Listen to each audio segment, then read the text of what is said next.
Heyo! I'm Lily, and welcome to the third week of Inktober. And I know this video is so late. I'm so sorry. Just so much has been going on, and it's crazy. I'll go more into it in the time lapses. For those who didn't watch the previous video or might not know what Inktober is a challenge created by Jake Parker in 2009. He created the challenge since he wanted to improve his inking skills and develop positive drawing habits. Nowadays, it's kind of like an artist holiday with a bunch of artists participating every year, including myself. And even though I have been doing it for a long time, I have never completed an entire month of Inktober, and this month is no different. For week 3, I was only able to do a few of the prompts, and honestly I wasn't even able to do all the prompts that I wanted to, but life kinda got in the way. Despite all that happened, I'm still extremely happy with all the art that I created, and I can't wait to show you them in the time lapses. Let's go!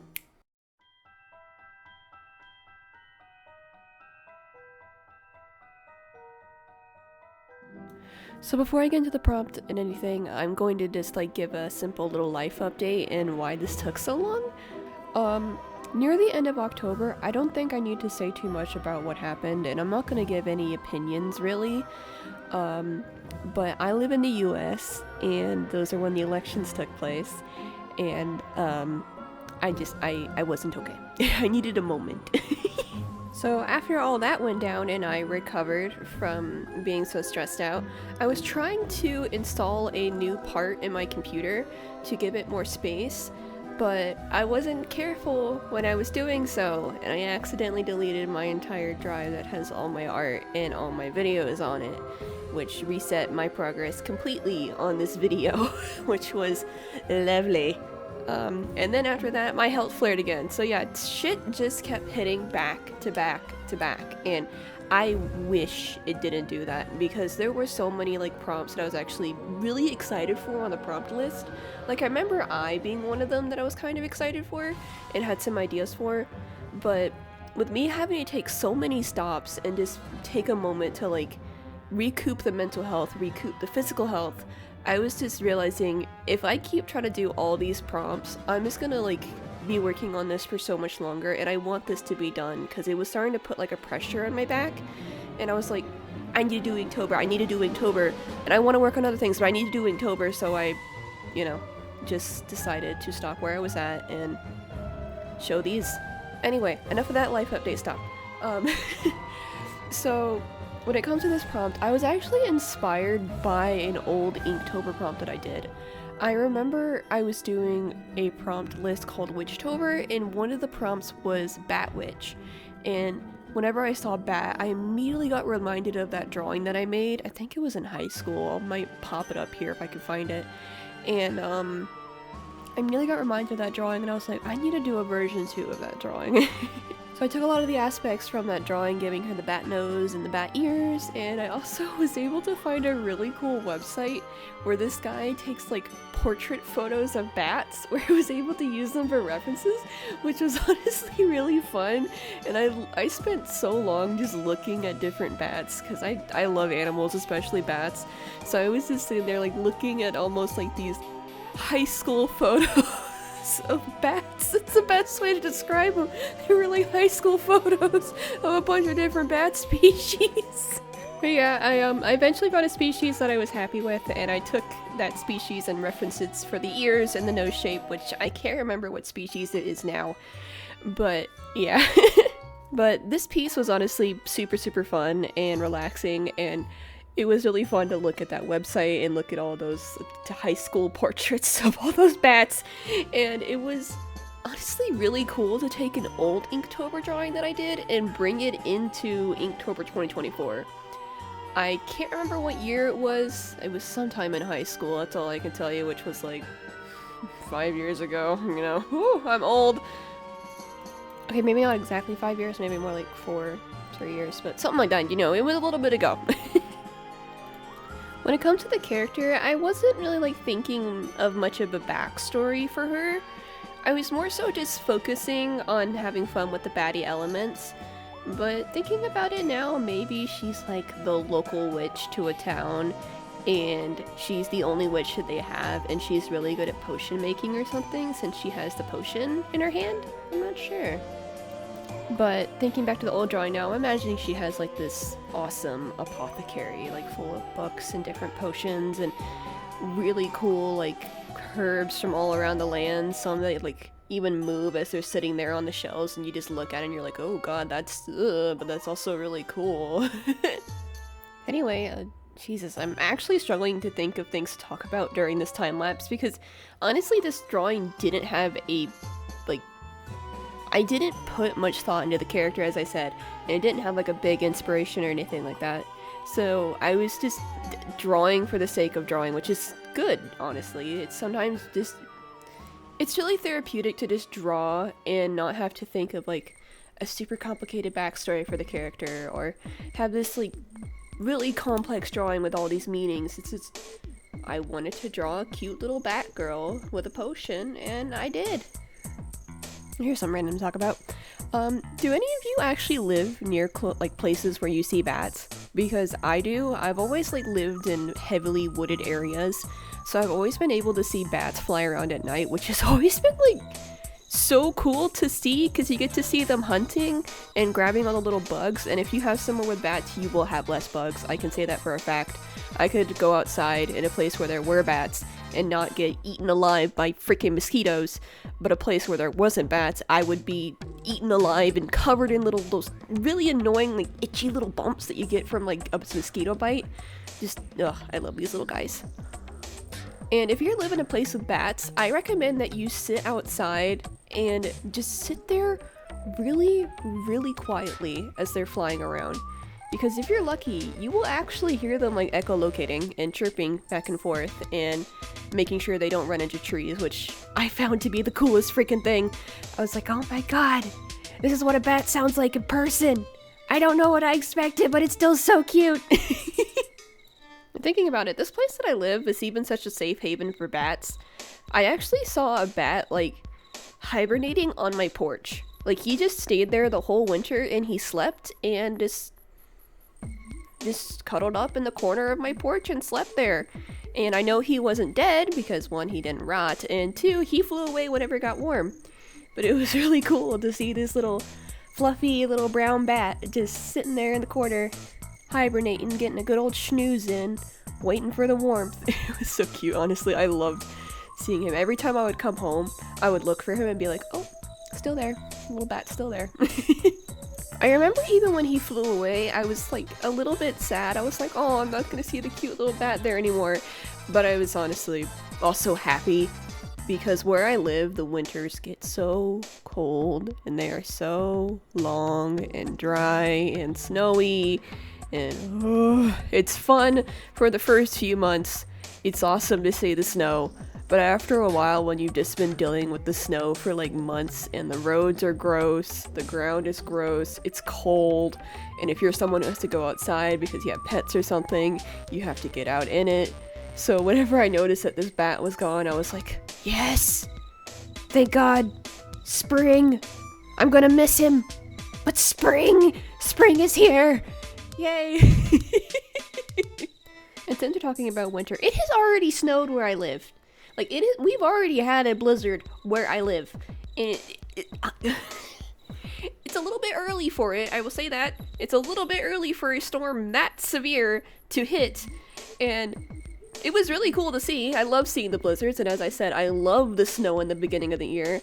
But I was just sitting there watching this blizzard go by, you know, and if you've ever been to a blizzard, you'll know what it sounds like. It's like this, the wind sounds honestly like kind of creepy when you're outside. And I was just sitting there watching it happen, and I was just like, this is gonna be one cold, cold winter, isn't it? And we shall see if my words come true. If not, oh well, I still got to see a really cool blizzard. It was funny though, after like the big snowfall had happened, because I had to take my dog outside to use the restroom, obviously, and she just looked at the snow, and then she looked at me and she was like, you expect me to get my paws wet and cold and go out in this snow? No thank you. She tried so hard to get back inside, but I was like, you're not going in the house. You need to use the restroom. I'm sorry. I don't want to be out here either. It sucks. But I'm not letting you go in the house. Anyway, I have gone on a lot of different tangents and all over the place during this time lapse, and I hope you've enjoyed listening to me ramble about random shit. But let's get into the next one now.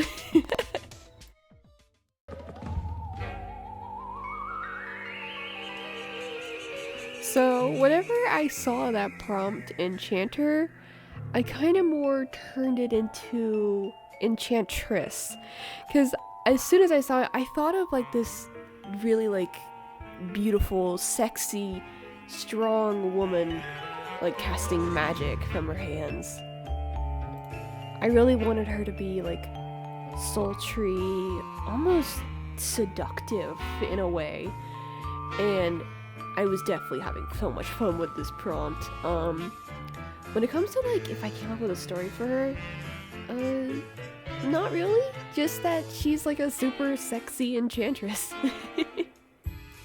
Maybe she like lures all the men and the women in the town and brings them forth and makes them like account for the things they've done wrong or something, or uses them to help with her magic. I don't really know. Like, she just seems like the, almost like a dangerous woman, like someone you should really not mess with, because she will mess you up. Like, I love this drawing so much because I was able to get it exactly how I wanted it, really, and just, I'm so happy with how the girl came out. I remember also once I, got like a better idea for the prompt, I was also like thinking of making her outfit gothic in a way, like romance goth in a way, but also romance goth is such a detailed and like intricate style of fashion with so much lace and pattern, flowers, roses, all the details, and it would be a lot to draw. And as I said in the first video, I didn't want to like spend forever on these prompts, so I tried my best to make like a romancy goth type look, but also simplify it a little bit so I'm not sitting here drawing for like 7 hours. And paired with that romancy goth look, I also like tried to give her a romantic tuck of a bun. Like, make it really messy that she did it almost haphazardly, but with how like stylized it is, there's no way she actually did do it haphazardly because it looks so good. You know, those types of buns. I was trying to do that, and I kind of imagine, I can't remember if I think she might actually have two, but I can't remember 100% what I was thinking back then. She might have two, she might just have one, I'm not 100% sure. Honestly, this, like, Enchantress, I imagine her to be the type of character that you would draw, or, like, who would be in the meme of, like, applying their eyeliner with a damn knife. Like, she should be just, like, such a cutthroat, like, powerful girl boss of a, like, character. Honestly, I love her. I really do. I love how she turned out.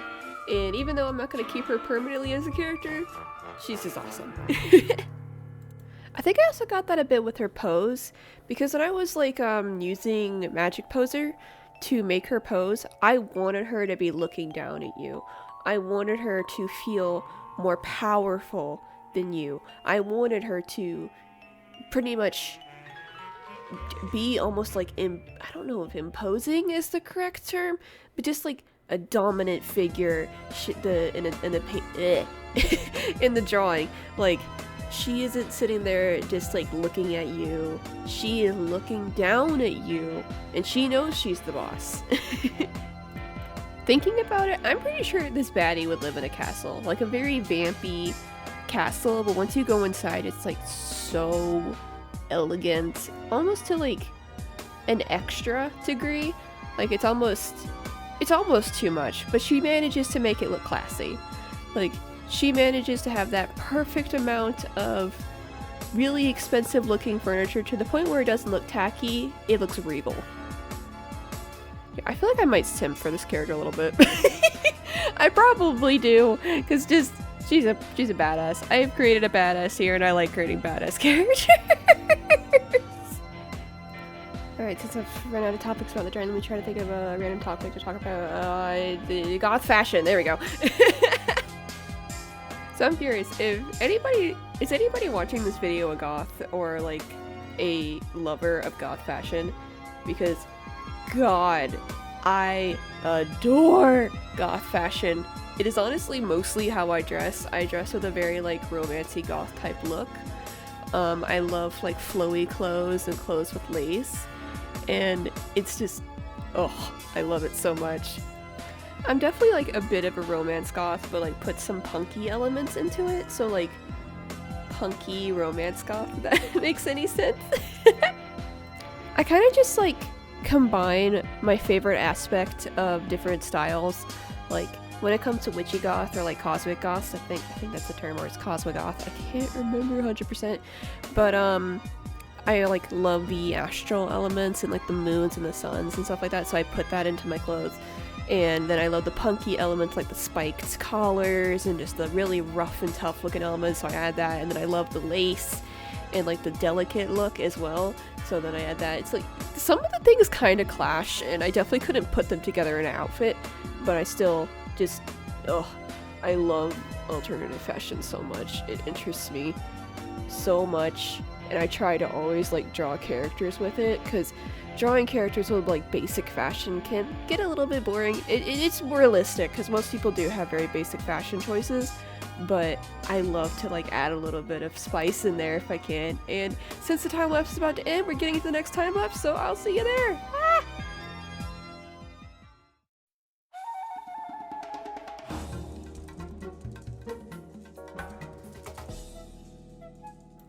So, yet another drawing that goes into the almost like sultry, seductive type territory. I don't know what it was with these prompts, just something in it was like bringing out the seductive vibes in me. When I heard the prompt tail, I don't know why, but I immediately thought of like this like demon imp-like character just kind of like waving its tail while dancing. So I kind of like played around with that idea about a little bit. I thought about it, and I wanted them to pretty much be on their hands and knees and looking like they're like slowly dipping down and going to like almost a laying position, in like waving their tail in the air as they dance. As I was getting the idea for the drawing, I also imagined them having like very tight clothes in some areas, but also flowy in others. Like with the loin cloth that they have, that's very flowy, but then with like the little gloves they have on their wrist, the almost binder type top that they have, I'm not exactly sure what I would call it, but that is also tight. And then also their like little, I think they're called yoga socks, the ones that have the little toes and the heels poking out, those are also very tight. So pretty much, I just put a lot of my favorite aspects of clothing and designs into this character, because I have such a weak spot. I don't know why. I have such a weak spot for characters who are wearing like tight gloves and tight leggings, especially if they show their toes, because I don't know, it just looks good to me. It looks cool, it looks different, I like it. Granted though, like, that is that weird, because I remember that trend going around on Twitter, I think it was, maybe even Tumblr and other places, where it was like design choices that you like with like the long gloves or the long socks. And I remember seeing a couple where they had like the same socks that I gave this character, and just everybody was freaking out and showing their different like favorite designs aspects. Like I remember some like big poofy pants or big poofy coats. I think some was like showing the eyes or not showing the eyes, stuff like that. That was a really fun trend. Oh yeah, back to the clothes, specifically the loincloth. I remember I was trying to draw the loincloth, and I, for the life of me, could not figure out how this thing was supposed to lay, like how it would fold and stuff as they slowly came down from that like seductive arching hands on knees position. And I literally went into my hallway outside my office, and I took a pair of pants and I like actually tried to fold them in a way where it would be like how they would fall from the dance move. I tried so hard to figure it out. Eventually I did, and I'm really happy with how it looks, but it's just funny to me that I went so hard with it to the point where I grabbed a pair of pants and I was like, okay, let me just like slowly, like slow it down, flow it down, and see how it falls. Okay, there we go. With the character, I also really love like how androgynous they are, because as I look at this character, my brain cannot decide on whether they're a boy or a girl, and I'm so happy with that. I have such a weakness for androgynous characters, and that's probably because I like the androgynous look a lot. Like, that's something I want for myself. So just androgynous characters have a special place in my heart. Granted though, I think that a lot of us would agree that androgynous characters are top tier. Like, whenever I see somebody really simping over a character, and this might just be the fandoms that I'm in the subsects of like Twitter, Tumblr, and other places that I'm on, but every time I see someone really simping over a character, it's always a character that could be either somewhat androgynous or a character that goes against gender norms. Like the freaking femboys or the masculine girls, I see people losing their minds over them, and I do as well. And I'm not saying that characters that follow gender norms are bad in my mind or I don't like them. There is a lot of characters that follow gender norms that I'm absolutely head over heels for. I think D-Luke is a pretty good example. He's a very masculine guy. But just, I always love seeing a gender non-conforming or a like just very androgynous or somebody who doesn't follow gender norms character. Honestly, I'm really happy that we've seen like a pretty big surgence in games where characters, specifically main characters or like the protagonist, has some like gender non-conforming, or like maybe they're a guy but they have some femininity to them. I love seeing that, and I hope it continues because, again, it makes the game a lot better for me. I don't know why. Just having a really well-designed character really sells it to me. And honestly, what I'm saying also goes for all media, like TV shows, animations, anime, blah blah blah blah blah blah blah, everything out there. Just give me the gender non-conforming babies. I love them. Alright, so we're getting near the end of the time lapse here, so I'm gonna cut myself off talking about gender non-conforming characters. And I will see you in the end of this video, where I will also offer a bit of like a retrospective on this Inktober, so see you there. The third week of Inktober went pretty well, all things considered. I'm happy with what I managed to create despite all the struggles that I faced during Inktober, and I think my favorite of this batch is Day 17's prompt tale. I love the entire vibe of it. It's cool, it's fun, and it's sexy. I feel like me taking this long in this video was a bit of a happy accident, because I can actually see how Inktober affected my art in the long run and provide some commentary on it. I'm starting to use different line weights more often, adding solid black thick lines and shadowed areas to show the darkness, and overall I just feel a little bit more confident in my line work now. It was also so much fun to draw some animals, and it made me realize just how much I miss drawing them, which I think has caused me to put a little bit more time into my non-human OCs. As I said, I'm so happy with how this Inktober went despite everything that I went through during it.